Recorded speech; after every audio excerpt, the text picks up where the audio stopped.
안녕하십니까. 신지원의 제과기능사 필기의 저자 김경진이라고 합니다. 반갑습니다. 네, 여러분들의 성공적인 필기 합격을 위하여 최선을 다해서 한 문제 한 문제, 한 땀 한 땀 진심을 다해서 정성껏 설명드리도록 하겠습니다. 여러분 집중해 주시고 절대 어디 가지 마십시오. 저와 함께 합니다, 오늘. 자, 드디어 1번으로 가보겠습니다. 자, 1번. 스펀지 케이크를 만들 때 반죽의 최종 온도는, 자, 문제를 한번 잘 읽어보셔야 돼요. 항상 정답을 맞추기 위해서는 뭐가 제일 중요하다? 문제를 정확하게 읽는다, 이해한다. 자, 밑줄 치겠습니다. 스펀지 케이크, 뭘 물어보고 있나요? 반죽 온도, 최종 온도를 물어보고 있습니다. 최종 온도 25도. 자, 여러분 정답은 뭘까요? 25도. 스펀지 케이크의 반죽 최종 온도는 25도입니다. 아시지요? 여러분 제과기능사 실기 문제에서 버터 스펀지, 공리법, 변리법 반죽 온도가 몇 도입니까? 25도죠.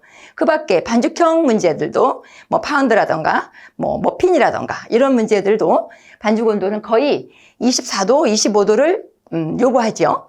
그 밖에 반죽 온도가 좀 낮은 게 있다면 여러분들이 아시는 뭐 타르트라든가 그 다음에 뭐 치즈케이크, 시험 문제 중에서 치즈케이크, 그 다음에 페스츄리, 자, 이런 종류는 반죽 온도가 몇 도지요?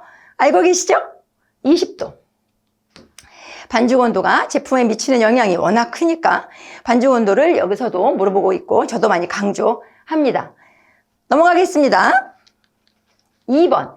빈혈, 체중 감소, 칼슘 대사, 성장장애와 호흡장애. 자, 이런 걸 일으키는 물질. 다시 말해 중금속에 대해서 물어보고 있습니다.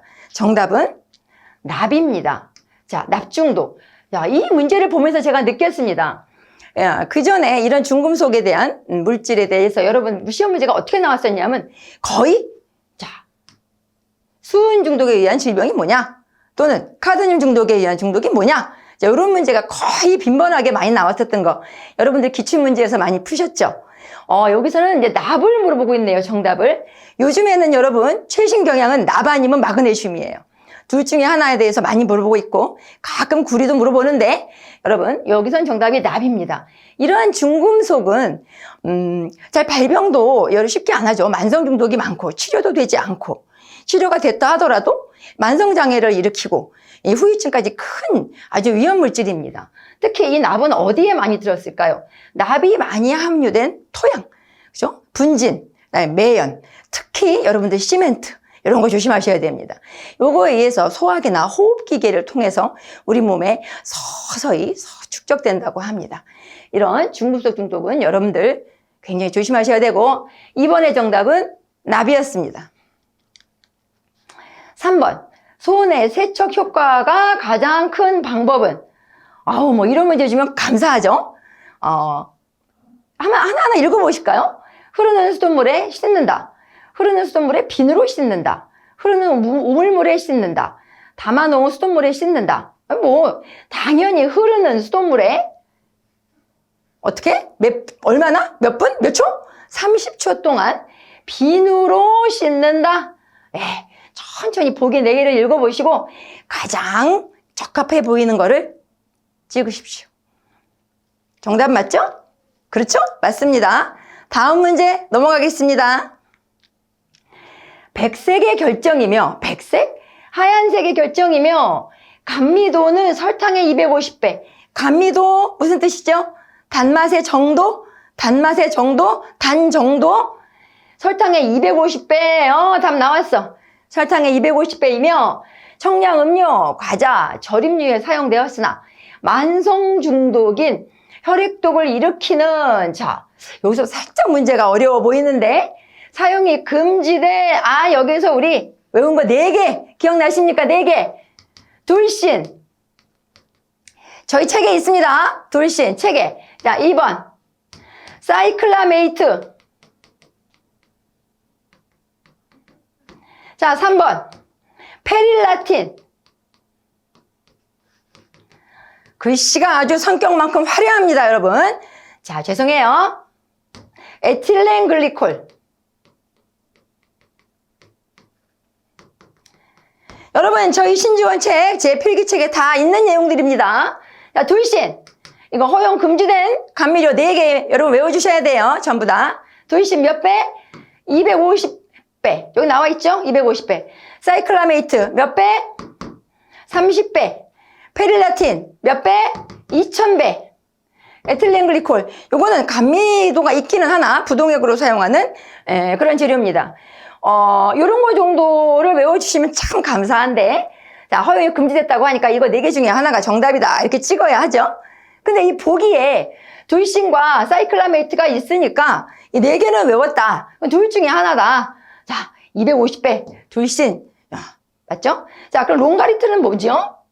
허용이 금지된 표백제죠. 표백제. 사카린 나트륨. 요건 뭐죠?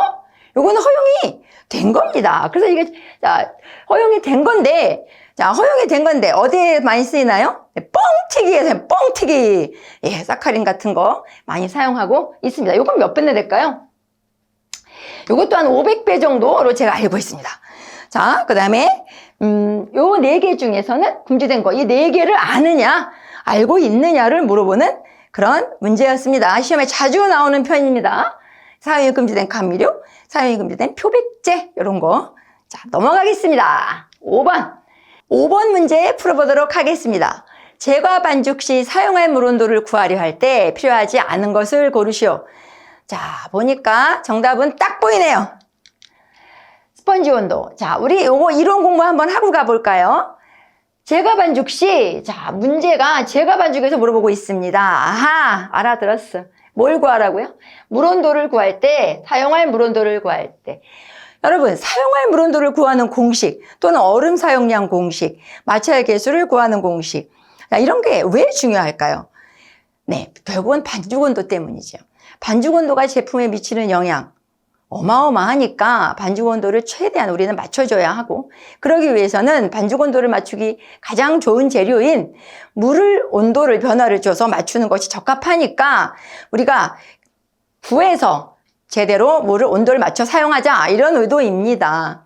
그래서 제과 반죽에서 사용할 물 온도를 구하기 전에는 우리가 제일 먼저 알아야 될 게 일단 마찰 계수를 구해야 되는 거죠. 마찰 계수를 먼저 구해야 그 다음에 사용할 물 온도를 구해낼 수 있습니다. 결국 이걸 구해서 얼음 사용량 공식까지 우리가 알아내면, 아, 반죽 온도가 높게 나왔을 때 얼음을 몇 g을 써서 사용하면 내가 이 반죽 온도를 정확하게 맞출 수 있겠다. 이런 의도에서 이런 문제를 푸는 겁니다. 자, 마찰 계수를 구하는 공식, 여러분 알고 계시겠지만 제가 한번 써보도록 하겠습니다. 결과 반죽 온도, 아, 내가 25도의 반죽 온도가 나와야 되는데 자꾸 28도가 나오는 거예요. 그게 결과 반죽 온도죠. 결과 반죽 온도 곱하기 6 빼기 가로 열고 밀실수 설육에, 제가 제 책 영상에서도 요렇게 한번 제가 알려드린 적이 있어요. 앞에만 따서 외우는 방식, 제가 제일 좋아하는 방식이죠. 어떻게? 밀실수 설, 유, 개. 6개가 나오잖아요? 자, 6개라는 얘기는 뒤에 6개가 나온다는 얘기죠? 이렇게 구해내서 우리가 마찰 계수를 구하고, 마찰 계수를 알면 우리가 사용할 물 온도를 구할 수 있다. 내가 28도가 나왔었는데 내가 25도를 원해. 25도가 내가 희망하는 온도가 되는 거예요. 자, 희망 온도 곱하기 6 빼기 또 6개가 나온다는 얘기죠. 이번엔 어떻게? 밀, 실, 수가 아니고 마, 설, 유, 개. 이렇게 구하면 사용할 물 온도가 나옵니다. 아, 내가 이걸 몇 도로 구하면 되겠구나. 몇 도로 맞추면 되겠구나. 예를 들어서, 근데 지금 내가 사용하는 수돗물 온도보다 굉장히 사용할 물 온도가 낮다. 자, 이렇게 되면 얼음을 써야 되는 겁니다. 얼음 사용량 공식. 자, 여러분 한번 외워보세요.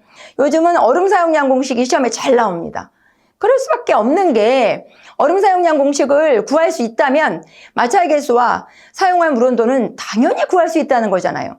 그쵸? 그래서 얼음 사용량 공식 반드시 외우시고 시험 보러 들어가십니다. 자, 공식 외워볼까요? 80 플러스 수돗물 온도 분의, 이 80, 왜 80인지 물어보지 마세요. 야, 공식이니까 외워주세요.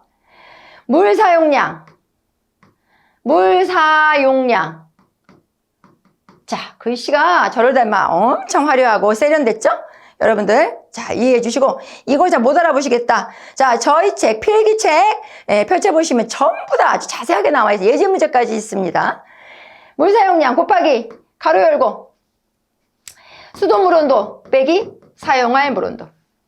요게 공식입니다. 자, 사용할 물 온도를 알아야 얼음 사용 공식을 구할 수 있다. 이런 얘기입니다. 자, 이거는 어떤 반죽에서 사용하는 공식입니까? 제과 반죽이었죠? 제과 반죽에서 이런 공식을 사용하고, 자, 제빵 반죽에서의 물 사용량 공식, 이런 것도 제가 한번 해드리자니, 이거 언제 끝날지 모르는데, 자, 간단하게만 설명드리자면, 자, 이 스펀지 온도는 제빵 반죽에서 스펀지법일 때 사용하는 마찰 계수 사용할 때 사용하죠? 자, 어떻게 합니까? 빵에서 마찰 계수 결과 반죽 온도 곱하기 3 빼기 밀실마. 저는 스트레이트법 하고 있어요, 지금. 밀실수 하면 마찰 계수가 나오고, 그 다음에 희망 반죽 온도를 곱해서 곱하기 3 빼기 밀실마. 이렇게 하면 사용할 물 온도가 나오고, 얼음 사용량 공식은 똑같죠. 다행입니다. 똑같아. 자, 그럼 스펀지 온도는 언제? 제빵 반죽 중에서 스펀지 반죽에서 반죽 온도 맞출 때 스펀지 반죽일 때는 어떻게 합니까? 결과 반죽 온도 곱하기 4 빼기 밀실 수수. 자, 이렇게 하면 돼, 이게. 이렇게 하면 마찰 계수 나오죠? 이번에 사용한 물 온도, 희망 반죽 온도 곱하기 4. 뒤에 4개 나오죠? 밀실 마수.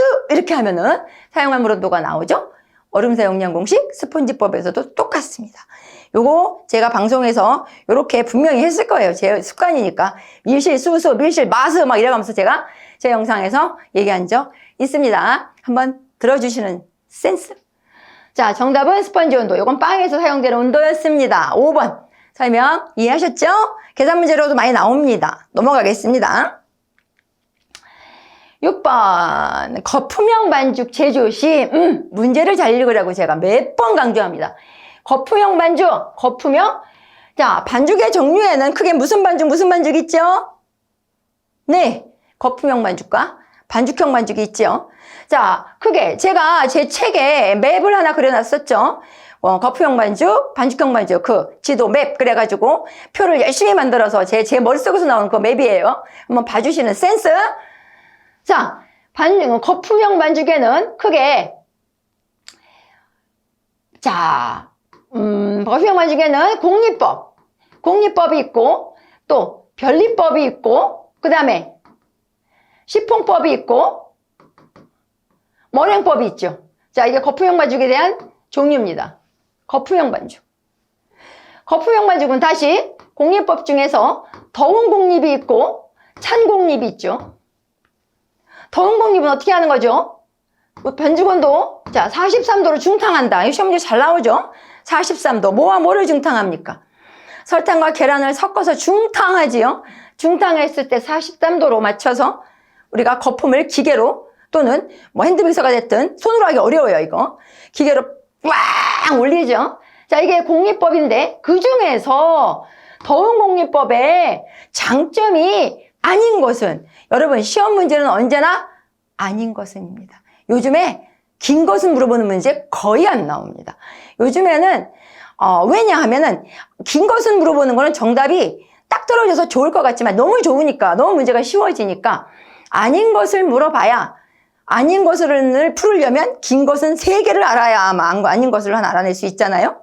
따라서 요즘 트렌드는 언제나 아닌 것은이에요. 아닌 것은. 그래서 장점이 아닌 것은이에요. 장점이 아닌 것은 단점을 구하는 거죠. 자, 기포 시간이 단축된다. 그렇죠. 이게 온도를 올려놨기 때문에 온도가 높으니까 기포수가 훨씬 빨리 증가되죠. 그렇죠? 기공이 조밀하다. 기공이 조밀하다? 어째 얘가 이상하지 않습니까? 기공이 조밀하다는 얘기는 거품이 많이 안 올랐을 때 그렇지, 또는 거품이 많이 올랐었어도 밀가루 넣으면서 막 죽여버리게 되면 기공이 조밀해지는 거죠. 껍질색이 균일하다. 자, 아까 중탕하면서 제가 뭐라 그랬습니까? 설탕은 이미 녹았잖아요. 녹았기 때문에 스크래핑을 할 필요도 없죠. 스크래핑 뭡니까? 가장자리 긁어주는 작업. 찬 공리법에서는 이거 해야 되는데 더운 공리법에서는 이미 녹았죠. 따라서 얘는 껍질색이 훨씬 균일하고 예쁘게 듭니다. 계란 비린내가 감소한다. 중탕하게 되는 것의 장점입니다. 기포력도 좋고, 네, 색깔도 이쁘게 나고, 또 중탕하는 것 외에는 뭐 번거롭지도 않고, 네, 좋은 장점이 많기 때문에 거의 공리법을 사용한다는 거. 자, 좋습니다. 6번 넘어가겠습니다. 자, 7번. 제과제빵에서, 여긴 또 제과제빵에서야. 아까는 달랐는데, 여기가. 우유의 기능으로 틀린 것은 제과제빵에서, 그러니까 제과제빵에서, 그냥 넓은 의미로 보겠습니다. 우유. 우유. 완전식품이고, 뭐, pH가 얼마고, 우유가 들어가면 뭐, 어쩌고저쩌고. 갑자기 재료과학에서 우유 파트가 막 떠오릅니다, 저는 지금. 영양을 강화하고, 완전식품이니까 이거 맞죠? 단맛을 낸다. 우유에 단맛이 있나요? 있죠. 우유 속에 어떤 당? 이당류, 뭐? 유당. 유당을 의미하시면 단맛이 있다라고 평가하실 수 있죠? 감미도 얼마? 16? 16 글씨글. 네. 제품의 풍미를 개선한다. 네, 우유는 나름의 우유 특유의 고소한 향을 가지고 있습니다. 네, 그러면서 여기에서도 분명히 풍미에도 영향을 미치는 재료입니다. 글루텐을 강화하여. 그렇지. 우유가 글루텐을 강화합니다. 탄력 좋고, 힘 좋고, 내구력 좋고. 그렇습니다. 그런데 오버믹싱의 위험이 증가한다? 여기가 이상합니다. 자, 오버믹싱이란 뭘 얘기하는 거죠? 여러분, 믹싱의 5단계, 6단계 외우고 계시죠? 얘가 믹싱을 오래 하면 오래 할수록 렛다운 단계, 파괴 단계로 갈 수 있다. 이런 의미입니까, 이게?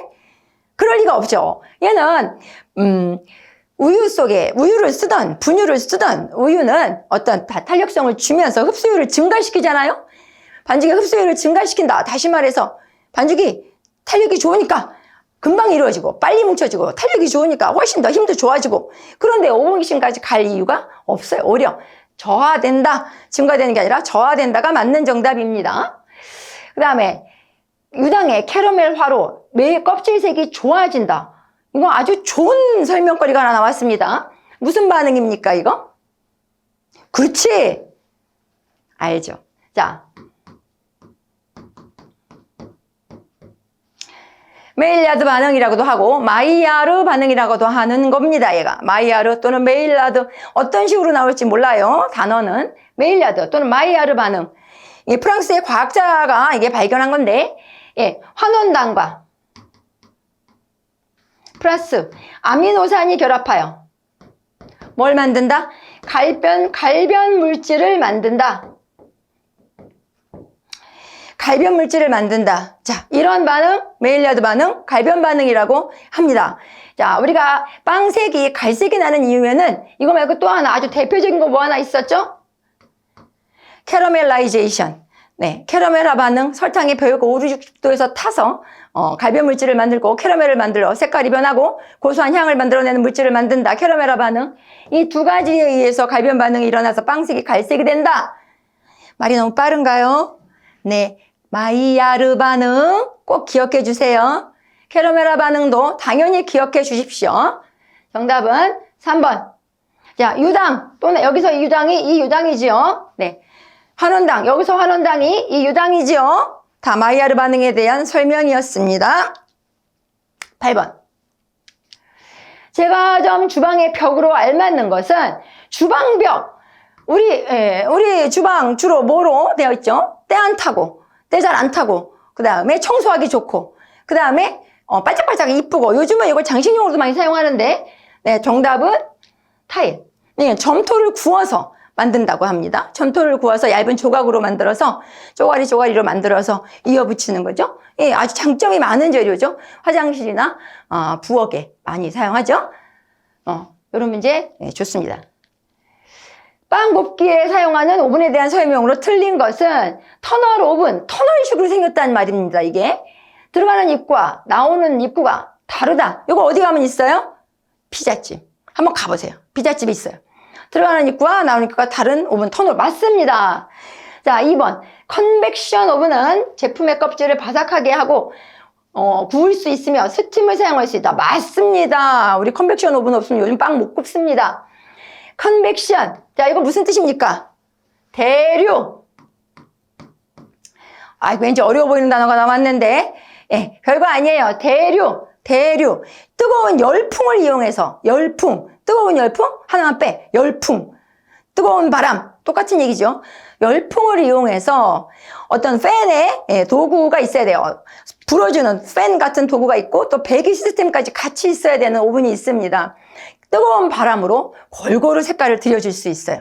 컨벡션 오븐이라고 합니다. 컨벡션, 대류라는 뜻이고 팬과 배기 시스템이 갖춰진 오븐을 컨벡션 오븐이라고 하고 이 제품의 용도는 주로 바삭바삭한 껍질, 또 스팀, 당연히 스팀 기능 있습니다.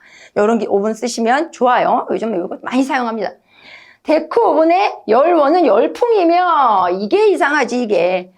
데크 오븐의 열원이 열풍이 아니고 자 색을 곱게 구울 수 있다. 물론 구울 수 있습니다. 데크 오븐의 열원이 잘못된 단어입니다. 자 데크 오븐의 열원은 뭔가요? 데크 오븐은 위에도 코일이 있고 아래도 코일이 있어서 상판 하판에서 열이 나오게 되어 있어요. 상판 하판에서 열이 나오죠? 자 이게 복사열입니다. 네, 이 복사열과 더불어 자연 대류. 자, 복사열 플러스 자연 대류, 이 자연적인 대류열도 발생합니다. 이 안에서 약간 뜨거운 바람이 돌죠. 슬슬. 문 여는 순간 확 빠지니까 그렇지.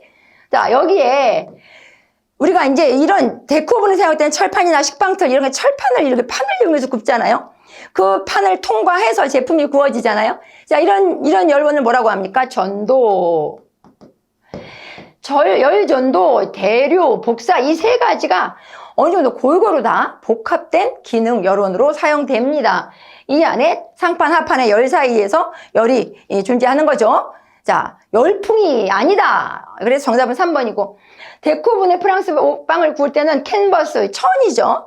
이 천을 이용해서 직접 밀어넣고 스팀 주고 프랑스 빵, 바게트, 깜빠뉴, 치아바타 이런 거 구우시죠. 네, 많이 보셨을 겁니다. 맞는 데크오븐에 물론 컨벡션 오븐에도 구울 수도 있겠지만 데크오븐에 이게 화덕을 올려 직접 구울 수 있는 게 이게 맞습니다. 자, 여기까지 9번이었습니다. 다음 단위로 맞는 것은 와우, 저 이 문제 보고 깜짝 놀랐습니다. 실제 나왔던 문제입니다. 설마 자, 이 문제 정답 제가 뭐 굳이 알려드리지 않아도 이 문제는 이렇게 하고 1kg이 1000g이다. 아, 이건 뭐 정말 너무너무 좋은 문제였습니다. 이런 문제가 좋은 문제예요. 넘어가겠습니다. 11번. 다음 중 부패 세균이 아닌 것은 부패를 일으키는 세균. 도대체 부패가 뭔데? 이걸 먼저 알아야지.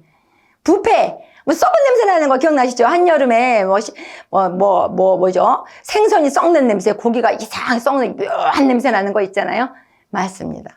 고기 같은 생선 같은 단백질 식품이 혐기성 세균에 의해서 악취 나는 물질을 생성하는 과정, 요것이 부패입니다. 부패. 혐기성 세균에 의해서. 자, 그러면 부패는 알았고 그 세균이 아닌 거를 고르시오. 자, 슈도모나스. 이거 제가 영어를 괜히 쓴 거 아니에요. 요즘에 영어로 엄청 많이 나온다니까요. 요거 바닷물에 존재하거나 토양에 존재하는 균입니다. 예를 들어 농농균 같은 게 포함됩니다. 고초균, 바실러스, 섭틸리스. 자, 요거 고초, 마른 풀이란 뜻이죠. 요거 아주 흔하게 토양에 많이 있는 균입니다. 널렸어 아주. 자, 이런 균도 주로 발효식품이나 토양에 얼마든지 퍼져 있는 이것도 부패세균 맞습니다. 자, 3번이 정답입니다. 살모넬라 타이피. 이거 많이 들어보셨을 건데 이거 장티푸스의 원인균입니다. 이거는 뭐죠? 전염병이죠. 자, 살모넬라 타이피, 살모넬라 티피라고도 합니다. 이거 장티푸스입니다. 장티푸스. 자, 어위니아균은 식물성 병원성 세균입니다. 식물성 병원성 세균. 식물에 존재한다는 거지. 예를 들어서 어디에? 사과나 배에 물음병 같은 거. 사과나 배가 무르고 막 이러잖아요.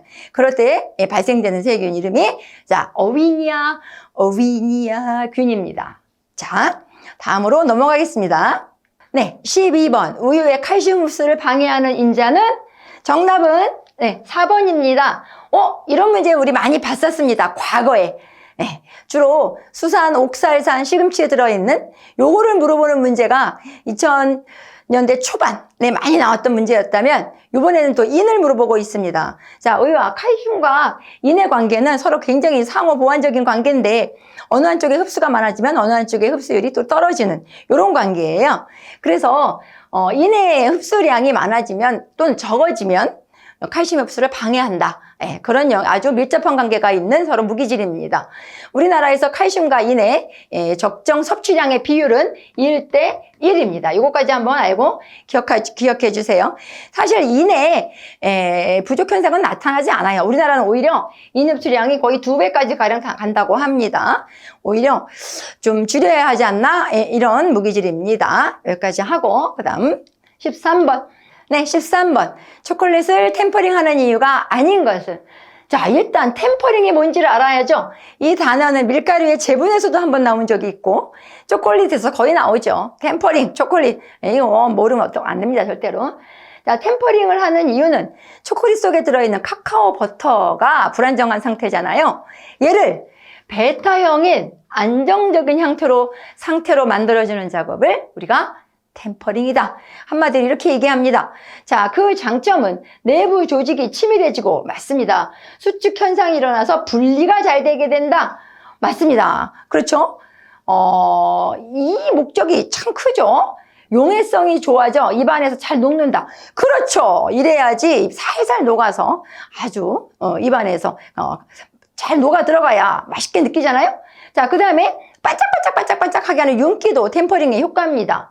그 다음에 슈거 블룸이 일어나지 않도록 한다. 여러분, 블룸이 뭡니까? 블룸. 이게 꽃이 피다 이런 뜻이죠. 무슨 꽃이 펴? 설탕꽃이 펴. 왜 펴? 슈거 블룸은 초콜릿의 보관이 잘못됐을 때, 습기가 높은 곳에 보관했을 때 설탕이 녹았다가 다시 재결정화되는 하얗게 꽃이 핀다 이런 의미로 생기는 겁니다. 이건 템퍼링에 잘못돼서 생긴 게 아니고 이 결점은 보관에서 생겨난 결점입니다.